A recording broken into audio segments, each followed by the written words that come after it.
What do you do when you have a brand new baby, a husband, and a financial world that is caving in? Well, in this episode, I'm talking to Brandi Mowles, and that's exactly what was going on. She was an entrepreneur. She was an accidental entrepreneur, but she found herself in a situation where the business was crumbling, her financial world was crumbling, her husband wasn't aware of it, and she's trying to figure out how to take care of her family.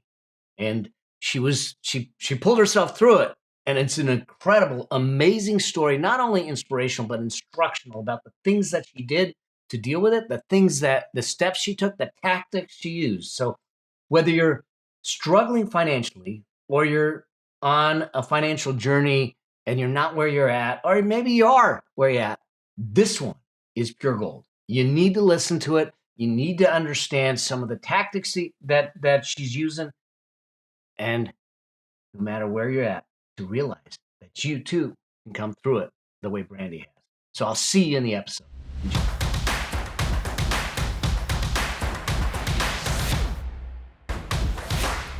Hey, Brandi, so good to have you on the show. I mean, this is going to be a cool conversation. We met, like I said in the intro, we met a couple years back, and you've been on quite a journey.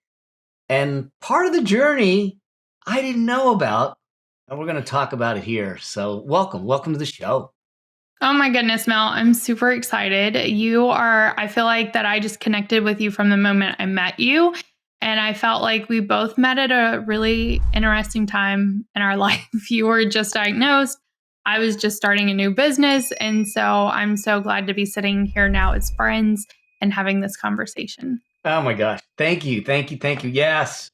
Lots of transitions, lots of growth in the time that we've known each other. And so do me a favor. Well, just to start out, for people that don't know you, and they should know you, but they will after this.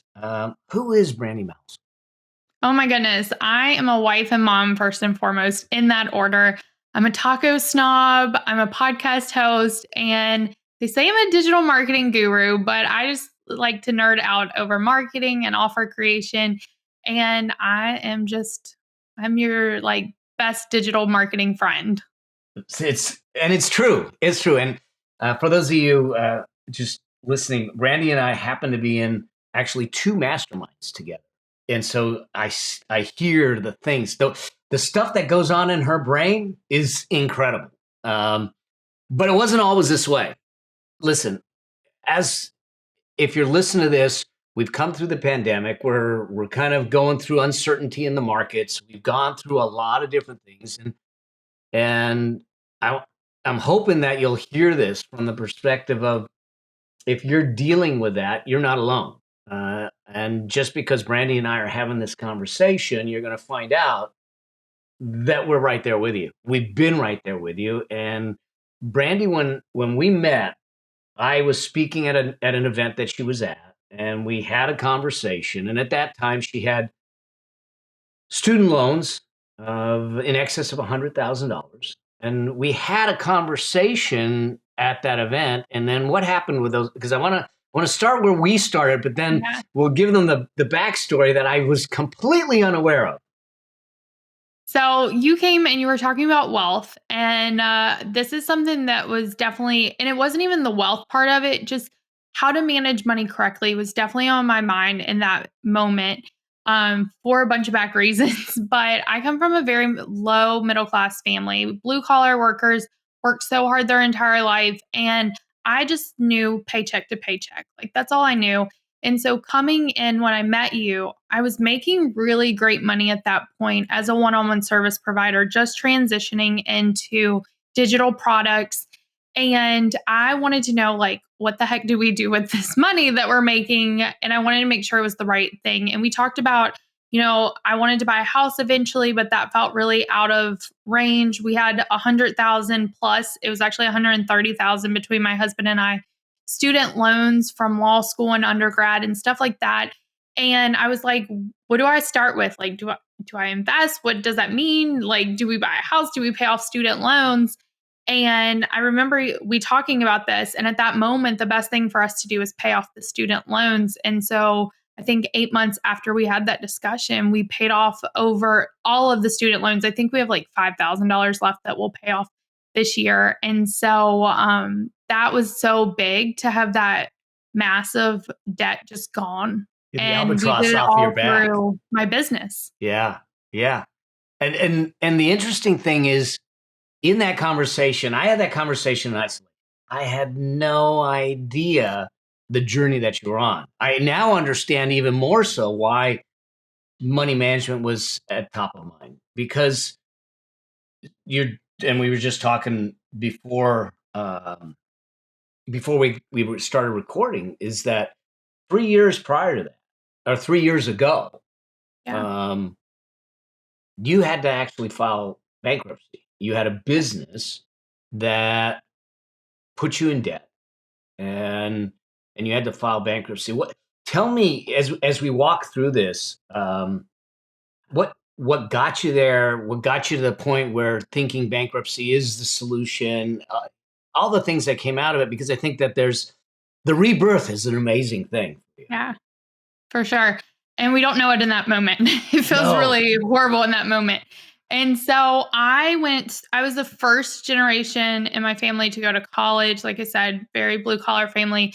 Went to college. And I actually started college at 17 just because of how my birthday falls. And so I signed some big loans when I was 17, thinking that that was the only way.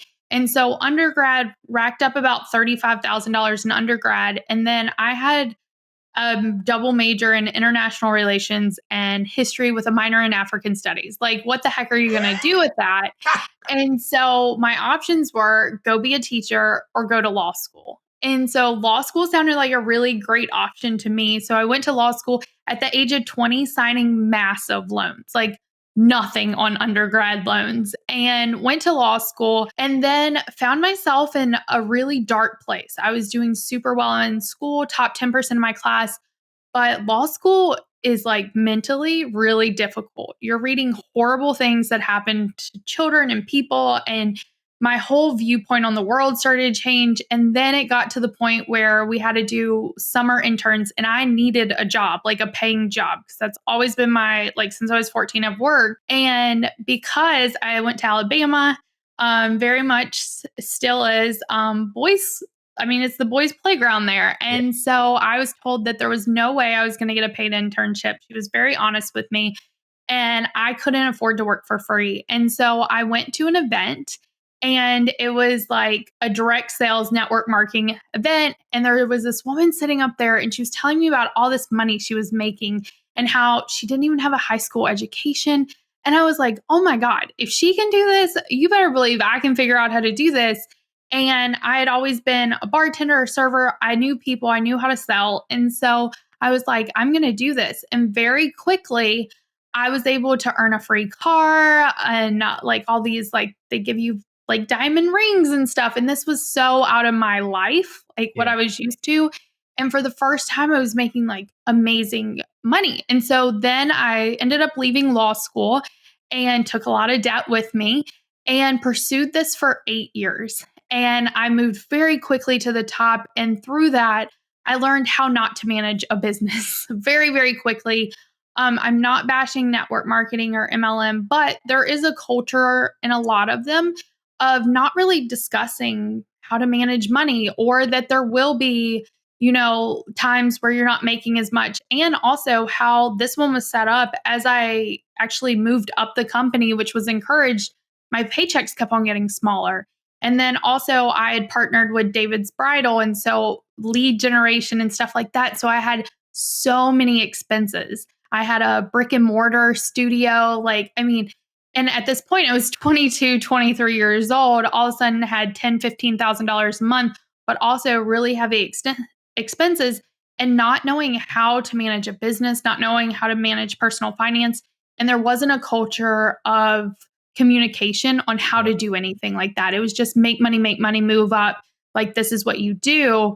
And I lost myself in that. And I took really bad business advice. And through that, racked up quite a bit of debt to maintain my status in a company.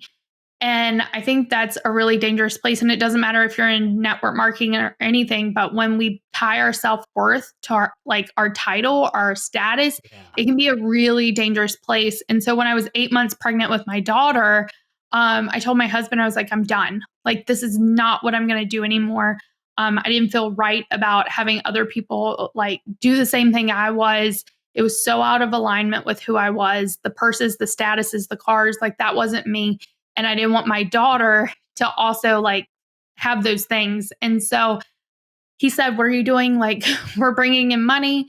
At the time, he had no idea how much debt we had racked up. And I just said, we'll figure it out. And so when my daughter was 5 months old, we had to figure it out. Like, it got bad. And so I had to sit down and have a really tough conversation with my husband. We never were late on any payments. It just got to the point where like it wasn't going to be maintainable. And so I had to have a really hard conversation with my husband, tell him where we were. We went and talked to a attorney after looking at our student loans, our credit card stuff. He was like the best thing you can do right now is file bankruptcy. That was his advice. We went to another attorney. They gave us the exact same advice. And the crazy thing is that when you're struggling so bad, you also have to pay these attorneys a lot of money A lot of money. to get a lot. And so I remember after I had so much shame around this and we didn't tell anyone. We kept it to ourselves. Only like 2 people knew. And I reached out to a best friend and she was like, this is the biggest mistake you'll ever make in your life. And at that point, I literally shut down and was like, we cannot tell anyone. We're going to do this.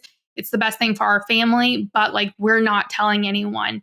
And so I remember hustling. Like, I went into pawn shops to get rid of rings. I held a yard sale where I was literally taking credit cards on the Square reader and selling all my designer purses just to pay for the attorney. And we paid for the attorney. And then it was like, okay, this is going to be taken care of, but we still have $130,000 in student loans. We still have to live. Like, it wasn't like we were living a fancy lifestyle by any means. We have a 5-month-old that has to be fed, and I couldn't go back to work because she was just a very needed baby. And so that's when I started Googling and I was like, what can I do online? Like, how do I work at home?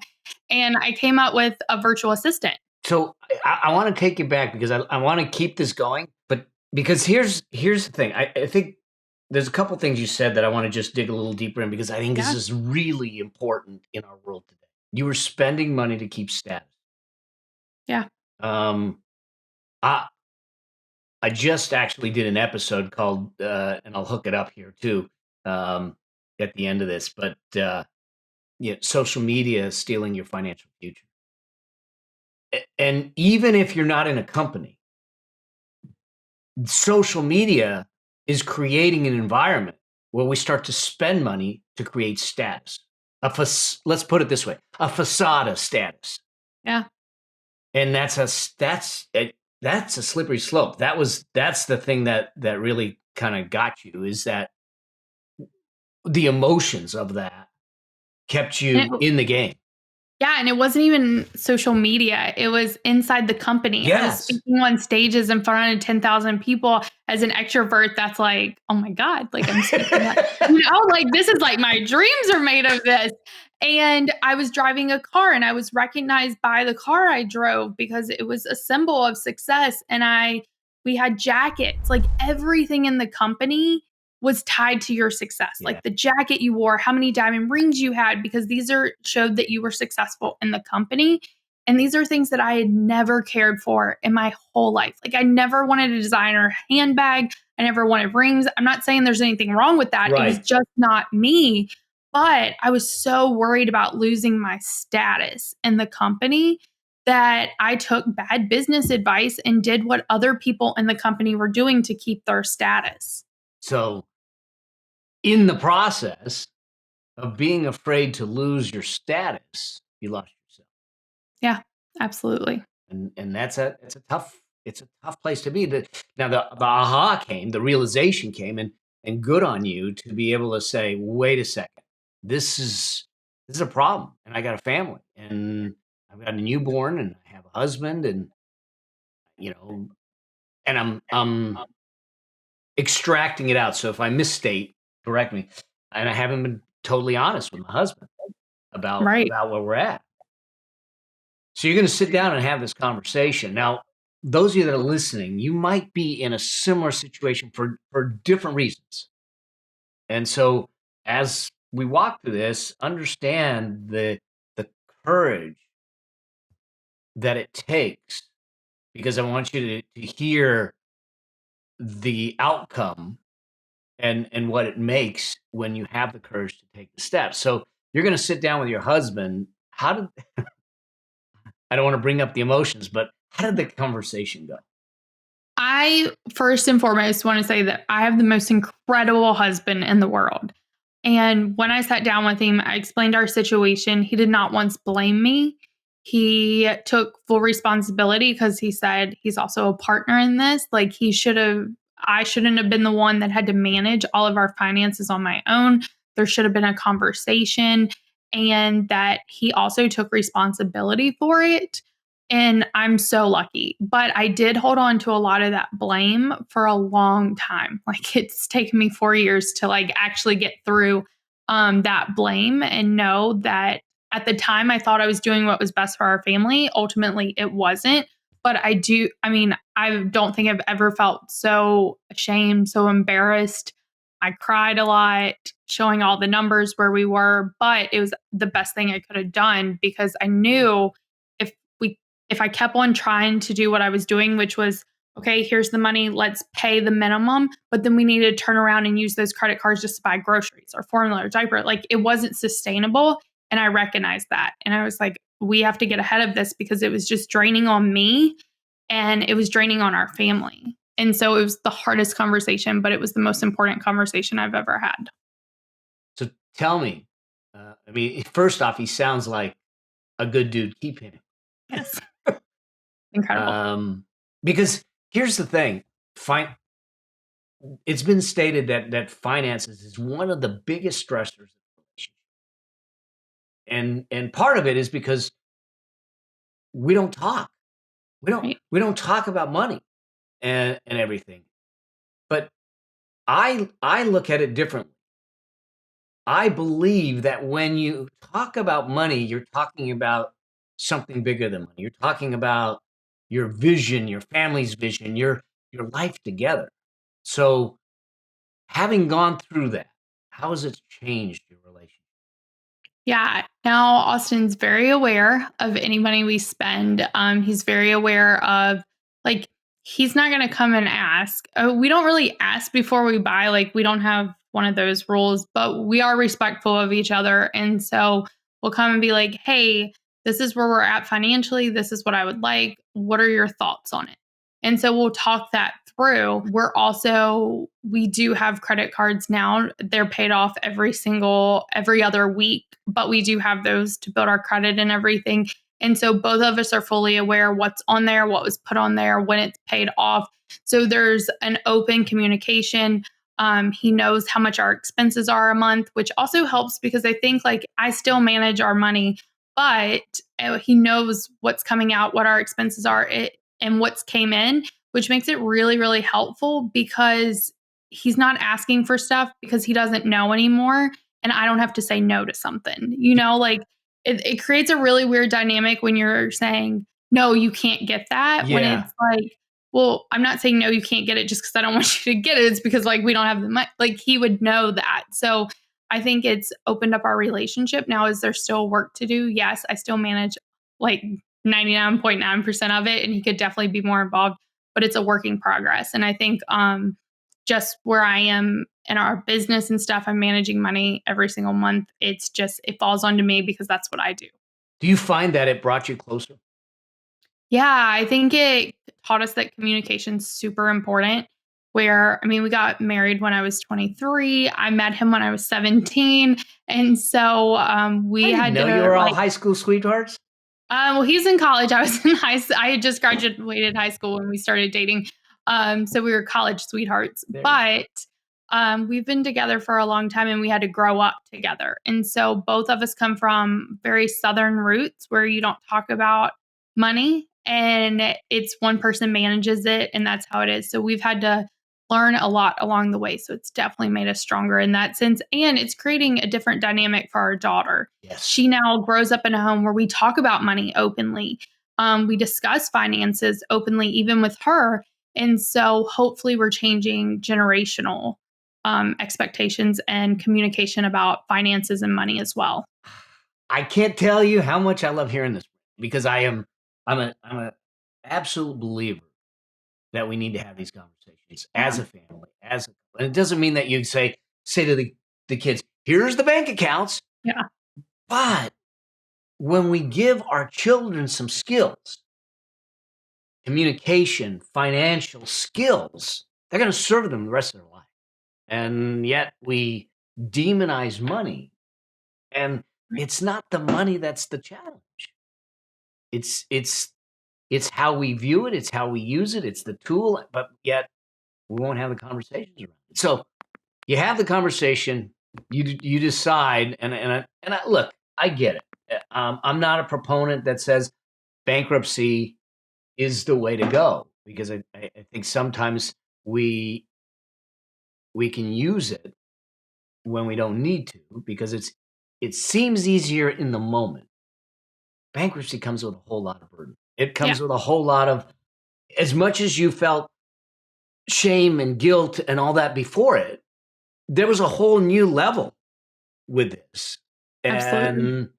And so how did you navigate that to make sure that it didn't just spiral you down?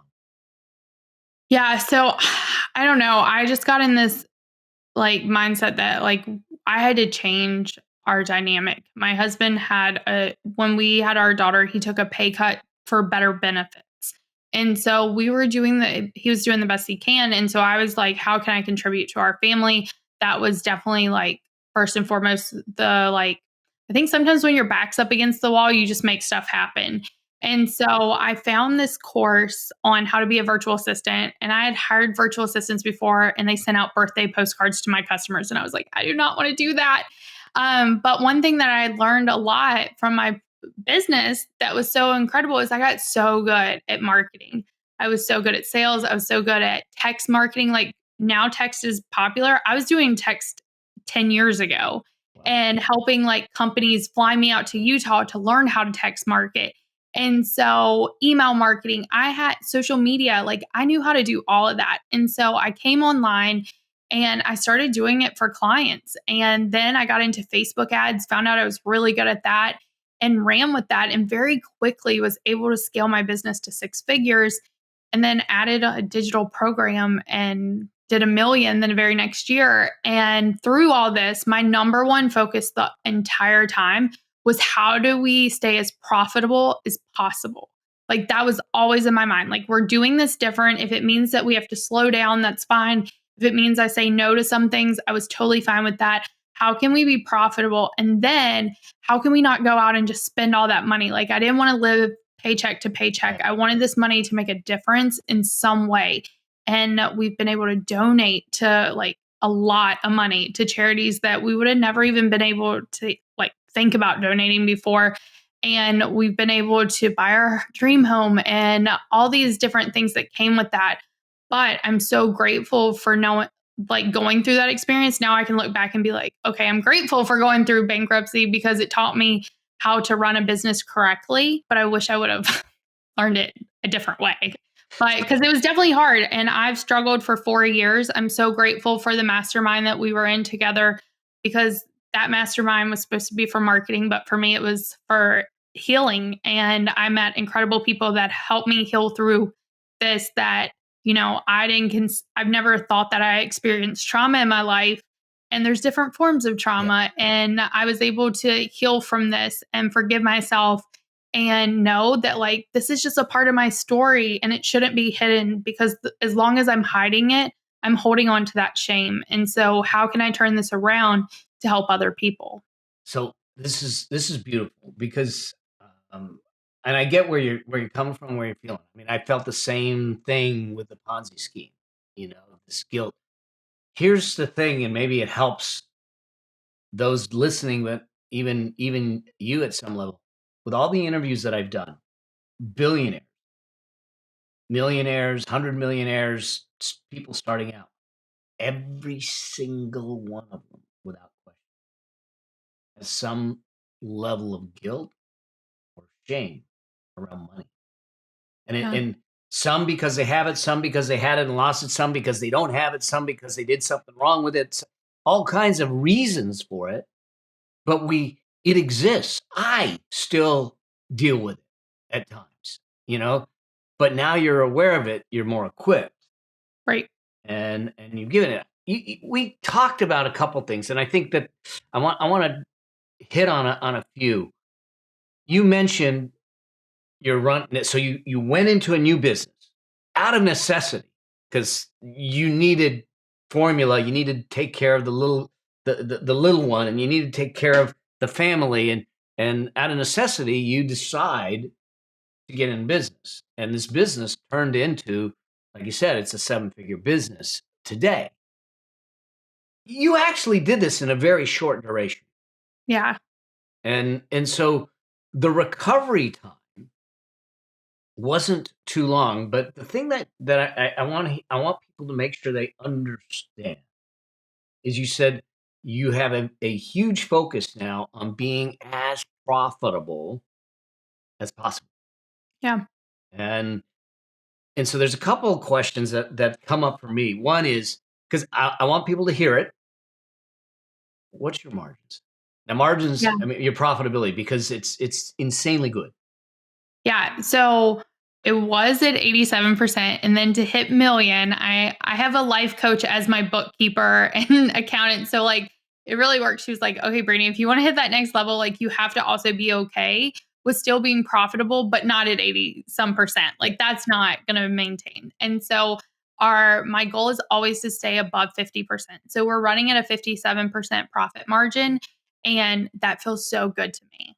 I mean, there's a whole lot of room for error there, you know, but and especially if you're in the digital space, bricks and mortar, there's going to be some differences there because you have a different level of overhead. But what I'm hoping that they all take away is that when you were at the other company, and what I hear a lot of people get focused on is sales, sales, sales, sales, sales, revenue, revenue, revenue, revenue.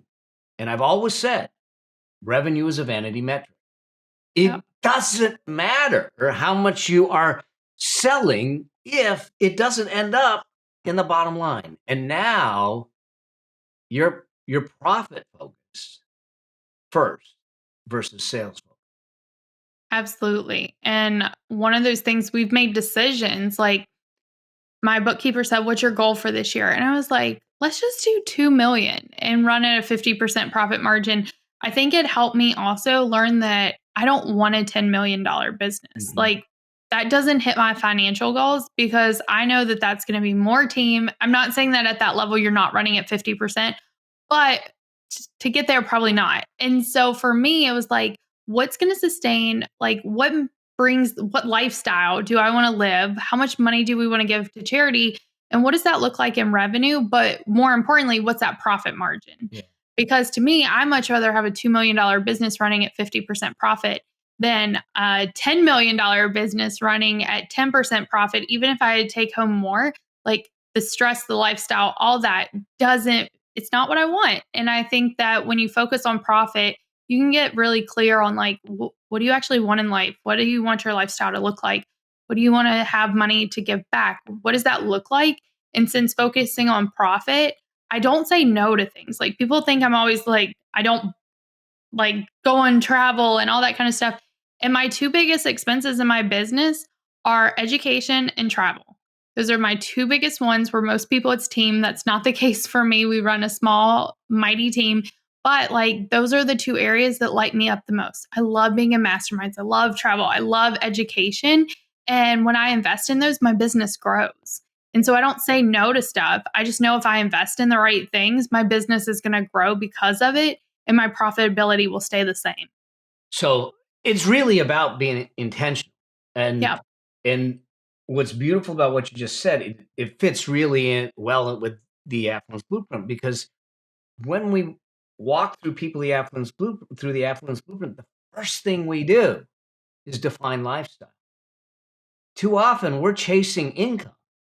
But if the income sacrifices our lifestyle because of the pace we're going at, our health, our relationships, or it doesn't get us the lifestyle, then what are we're on the wrong path. Yeah. And so I love hearing that. And you've come to this I'm going to say organically, but it was with stress. Yeah.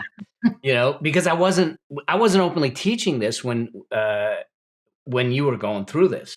Right. But I think that the important thing is then profits. Now, one of the elements that we talk about is you want to move profits to portfolio. We want to shift. And you made a comment before we started about one of the mistakes that you're seeing, and one of the mistakes that came out, that I don't want to say bad. It is bad. It's bad business advice if you're not getting it, and that is the duty to keep the money. Yeah. Talk to me about that realization and how that came about, because this is the core premise of pretty much everything that we do, is that if we're not building a money machine outside of what we drive, it's a challenge. It's going to be a problem. Yeah. So one of the things that I was really frustrated with in direct sales, and I actually went to the company and expressed my frustration, was like, no one's teaching us how to manage the money. Like, what is good business sense? They would just say, you pay 50% for it, you sell it for 100%. But that doesn't include like your expenses and all that kind of stuff. And so I was really frustrated that that wasn't provided. And that frustration also led up to when I left. And so when I came into the online space, I guess I didn't know what to expect, honestly, but I saw a lot of people throwing out revenue numbers. And when I would ask questions like, oh, but what was your profitability? Or how much did you spend on ads? Like that, those numbers were hush hush. No one wants to talk about that. And I was starting to be like, okay, also, is this cash collected? Like I was asking all these questions because I was curious. And Just so you know, that warms an accountant's heart. Yeah. And so like people were very like kind of sketchy about giving me these numbers. And so on our road to 1 million, and before we hit 1 million, I had done 250,000 the year before. And that was when we were running at over 80% profitability because it was mostly one-on-one services, no crazy overhead, ad spend, stuff like that. Then I came out January of 2020 and said, I'm going to have $1 million year and I'm going to take y'all with me behind the scenes. So on the podcast, we literally have a whole year of me going through my income reports where I talk about the difference between revenue and generated and cash collected and my profitability and where that was going and how much I was paying myself. And I was very transparent through that whole year of just showing that, because one of the things that I believe is educators online that teach people how to make money, we also have a duty to teach them how to keep the money. Now, I'm not an expert at money management. So I make sure that we have podcast episodes, we have resources, we give bookkeeping and accounting references and all of those to our students. Like Mel, you've been on the podcast. We also have other Amber Duggar and other professionals that are in this industry that's their specialty. And we're always highlighting their episodes. And I'm always super transparent about my numbers because I think that helps other people know what's realistic for them.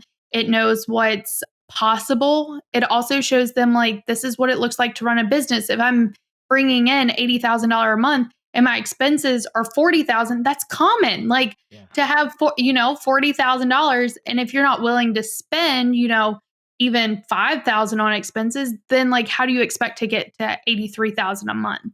And so I think that sharing those numbers more openly helps. And one thing I will say though, is I had to take a step back from the income reports because as I was healing from this, I realized like it wasn't always good for me to be sharing these numbers when we were also buying a house, and it just created a lot of anxiety and like, what if we have one lower month? And so I always told my listeners, like when it stopped serving them and it stopped serving me in a healthy way, we wouldn't. So for 13 months, it served so many people. People love those. But now it doesn't really help me mentally to be sharing all of those numbers every single month. Now, if people ask, I'm so open about it. But I think that also knowing when you've been through something like this, or there's sometimes like, I don't have to share my numbers if I don't want to. Like, that's up to me as a business owner.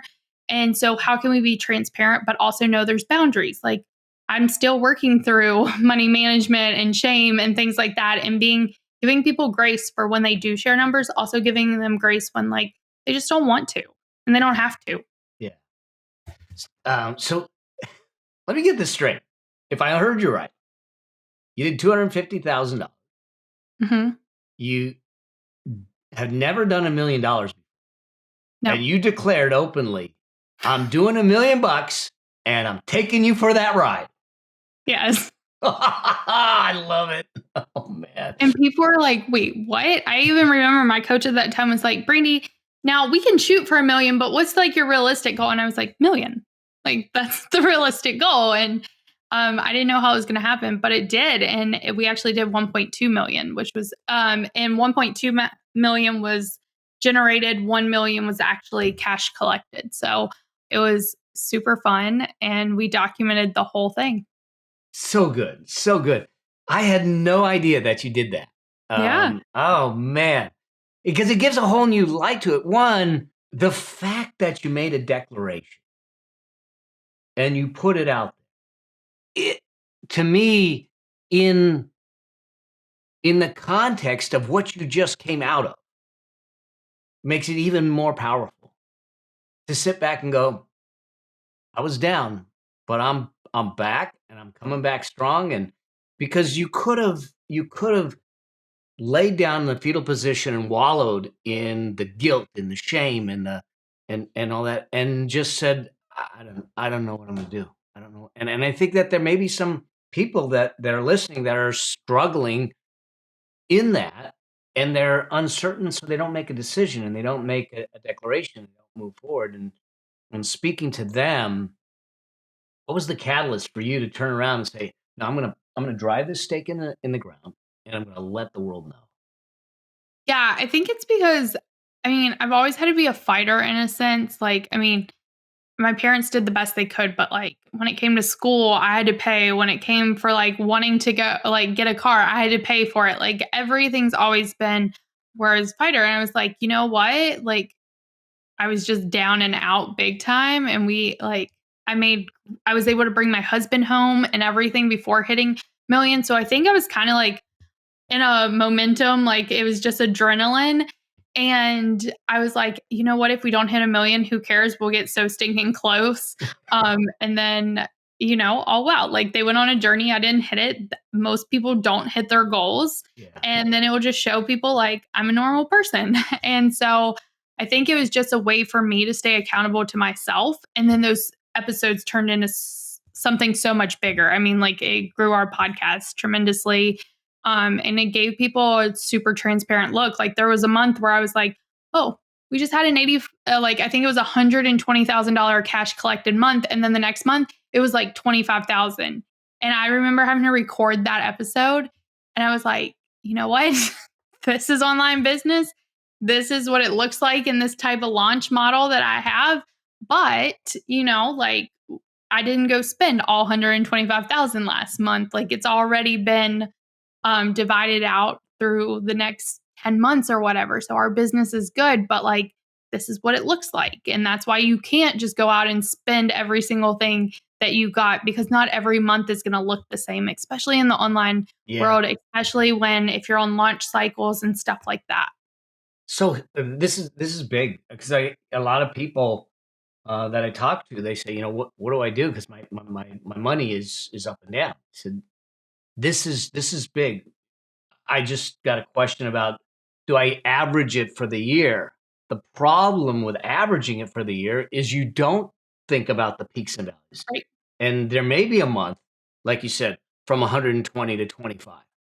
And if we are looking at averages and we're not putting money aside, this is why a lot of people demonize the whole idea of budgeting. I don't call it budgeting. I call it cash resource planning in the sense that when we decide to give each dollar a job, it will then do the work that it was meant to do for us. Just the same as we hire an employee, we wouldn't hire an employee, not give them a job description, not give them goals, not give them tasks and tools and everything. We got to do the same thing with our money.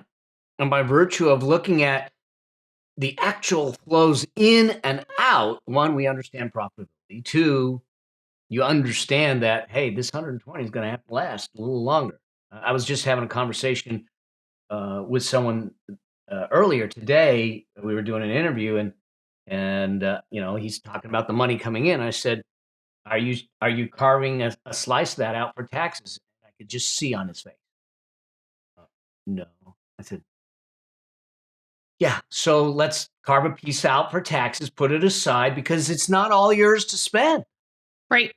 And it's not all yours to spend today. I mean, it is, you can do it, but it's going to create a problem later on.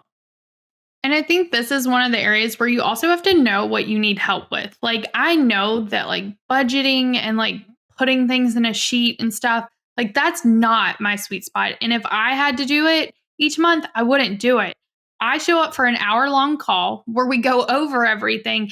And my bookkeeper uses this service called YNAB. I think it's Yeah. for personal finances, but she's kind of like jerry rigged it where it's for business. And all the money that comes in has a job. And so I like to pay for things for the year, but what most people do is they pay for it for a year, but they're not budgeting for when that year comes back around. We already have that set aside. We're already setting aside each month for taxes. So when your estimated taxes come, like it's already in there. I'm not worried about it. The money's there. And so all of the dollars, they get an assignment like you were talking about. And if there's excess, then it's like, okay, great. We have a folder for what we call the profit folder that is just like my little nest egg that I take whenever I want to take it because it's there for me. Or we also plan out, like, if you're going to join a $30,000 mastermind, I knew that January 2020, soon as 2021 came, I knew what mastermind I wanted to be part of. I knew how much it cost. And we saved that whole year for it. So when it came, I could just pay the 30,000 in full. And it was like, great, here you go. That money's already been set aside for it. So with using that, like every dollar has an assignment. And if it doesn't, it goes into my little nest egg that I get. Oh man, the level of peace that comes from that Yeah. Like is knowing that my incredible. business, if we don't bring in a dollar for the next 8 months, my business still runs. Everyone gets paid. I still get my salary. Like everything's taken care of is like, oh my gosh, the amount of like stress that removes, especially this past year when we were buying a house, like it was just like everything's taken care of. Like, I mean, the chances of nothing happening for 8 months is so rare, but if it did, You're like we're good. good. So I mean, just contrast that with the emotions, the stress, and the feelings you had back when 3-4 years ago. Oh my gosh. In that business, it was always an up and down roller coaster because December came and you would think that that would be a big month, but it's not. It's like you would go from a $15,000 month to a $100 month. And that's when your family like needs more money for Christmas and stuff. And so I wish someone would have said, like, when we're having these $15,000 months, this is what's going to get us through. Like, there was none of that. And it was always like, am I going to make production? Am I going to have money to put on the table? Am I going to have money to pay for these credit cards? Like, what is that looking like? Am I going to have to make a car payment because I didn't make production? Those kind of things. And now with the business, like, I don't stress about business at all. Like, I just know that what will come and we're taken care of. Oh man, I love this. This is such a good topic and conversation that people aren't, and we need to. Yeah. This is gonna. It may open up some emotions for people, but at the same time, I think it's gonna open up the possibility of what what's important, and to Yeah. realize, like you're saying, I'm still dealing with different elements of hinges of guilt or shame, and working through it all, you Yeah. know? And I'll say But it was super hard last year. Like, as we were preparing, like we were building a house, and for anyone who's never built, you actually go through like the approval process twice, and you have people in your bank account for 12 months as the build. And so like I knew there was moments when I couldn't make business decisions that I wanted to because I knew where we had to fall. to keep the banks happy and stuff like that.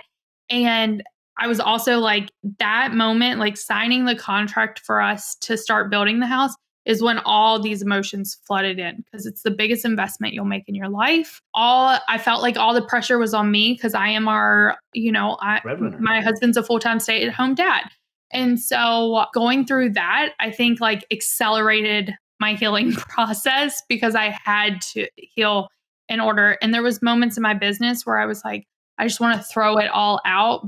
But it wasn't because of my business. It was because of the stress of like, this is a lot of money. And what does that look like? But also it set us up. One thing is we went, and when we talked to the lenders and stuff like that, it's a whole different ball game when you've filed bankruptcy, especially before the 4-year window. So we had to go through an FHA loan, which you're only allotted X amount. So we put down a ton, but it was so crazy because our lender told us if we hadn't had bankruptcy, we would have been approved for a $2.5 million home. And I looked at my husband and I was like, thank God for the bankruptcy. Because it would have been really hard. We live in Florida. 2.5 would have got us on the water, like open water. And we would have had a massive mortgage and we would have been house poor. Like, just honest, like we would have been house poor. And I looked at my husband and I was like, oh my God, thank God for the bankruptcy, because there's a gift in it after all. It's keeping us in check. So, but also what's so amazing about it is because we were only allotted X amount from the federal government for funding, we put down like a massive chunk. I think it's like 40% down. So our mortgage payment is so low, which gives us so much freedom to experience life, travel, all that kind of stuff. And still, like, it's lower than what we were paying in rent. And as soon as we moved in, we have $250,000 in equity in our house just because of how the mortgage went and everything, and how crazy Florida is right now. But I was just like, there's moments where I had to heal, but then there's moments where I'm like, thank God for bankruptcy, just because it keeps you in check. So cool. So if we bring this to where you are today, no more student loan debt. No, paid off. Credit cards paid every month. Yep. Cash in the bank to take care of things if, God forbid, something happens for 8 months or so. Minimum. And that's for the business. That's just the business. That's just the business. That's just the business. And then we have quite a healthy nest egg. I've gotten this. I'm still working on stuff. Like now I hoard money, which this is why you went the other way. Yeah. My accountant was like, Brandi, you cannot keep all this money in your bank account. She's actually the one who was like, you need to just take this and pay off your student loans. And I was like, okay, I was saving it for it, but I didn't know. And she was like, no, take it, pay it off right now. And that's when we did it. But I've now, like, I'm working through, like, you don't need to hoard money, Brandi. Here's how much we set aside for emergencies and all that kind of stuff.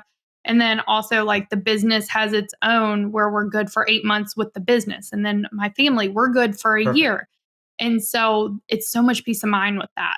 And that's why I call it a peace of mind fund. And it's exactly what, like, I tell people, you're going to want to have something in the business for contingency. You're going to have something personal. And then they turn around and say, well, what happens when I start buying properties? You want that for that too.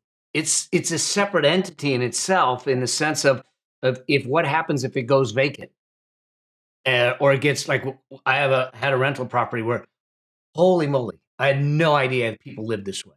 Like, when we went in, it was so trashed that it was so bad that we were able to declare that it was damaged as vandalism. Oh, wow. It was that bad. It wasn't like wear and tear. I mean, it was vandalized. And so we see this when we watch those shows on HGTV, and they flip the houses in California, and we're like, oh my gosh, how would something get this bad? It was that bad. I mean, so here's this house that had to get redone, but the mortgage still had to get paid. We weren't getting rent. And so if you don't have those peace of mind funds, and I know, especially today, as we're in an inflationary time, people say, oh, cash is trash. You shouldn't be doing it. You're right. Excess cash is a challenge, but we need liquidity in these times. We need liquidity if we happen to go into a recession. We need liquidity to take advantage of opportunities. We need liquidity for the peace of mind in our health. And I'm willing to give up the possible loss of purchasing power so I don't take an actual loss if things hit. Right. And I think that's you're doing it. You're doing it right. I mean, I'm loving everything that I hear, Brandi. I mean, this is incredible. So as we start to close out, you're an entrepreneur. As you said, you're a wife and a mom first. You're an entrepreneur. You're balancing those roles. You're balancing the financial roles. You're balancing taking care of team. And there's probably other people listening that have similar roles. They may not be in the same financial position. They might be struggling. They might be back to where you were 3 years ago and everything. What would you tell them? Yeah, I would just say whatever your situation now doesn't mean that's the situation you're going to be in 6 months from now, 12 months from now, 3 years from now. And it's so hard to see that when you're in it and you're in that moment and it feels like you've hit rock bottom or like you're just not going to be able to climb out of it. And I would just say, like, you will. Like, you just have to, there's going to be changes that you have to make. You have to ask for help. I think that's one of the biggest things, especially as women. We are so bad at asking for help because we take on this nurturing role that we have to be the ones that take care of everyone. And sometimes you just need someone to take care of you. And so through this whole process, I think one of the things I've got really good at is asking for help when I need it, especially when it comes to finances, money, like all of that. So, like, if you're in that spot, start asking for help and take little steps at improving. But, like, just because you're in a certain situation right now does not mean that's your future by any means. So good. So good. Man, Brandi, how name of the podcast for everyone? Serve, Scale, Soar. So Serve, Scale, Soar. We drop episodes every Tuesday. This is for service providers and course creators. I nerd out over marketing and just how to run your business. It's an amazing show. I've been on it. So This is the number one podcast episode on it. oh, mine is? Yeah. Oh man, so good. And where can they find you? Yeah. So probably on Instagram if you want to chat with me. It's at Brandi Mowles. It's just my name. I don't post a ton, but I am always in the DMs. You will get me, not my team or anything. Like, I love connecting with people. I'm a connector. I'm an extrovert. I'm super friendly. So message me on there. That is the best way. And then of course our website's brandymowles.com. And we have some cool trainings over there for you as well. Cool. I'll make sure that we hook all of it up Perfect. in the show notes and in the description and all that stuff. So, Brandi, I learned more. I had no idea when we had those conversations where you were at, where you were coming from, and I like even the whole thing with the house. You talked to me about the house and everything. Had no idea that was going on. No one did. So I wasn't No. just hiding it from you. Like 5 people knew. So Oh my God. So good. So proud of you. thank you. So excited for what this means, not just for you and your husband, but for your little girl. Yeah.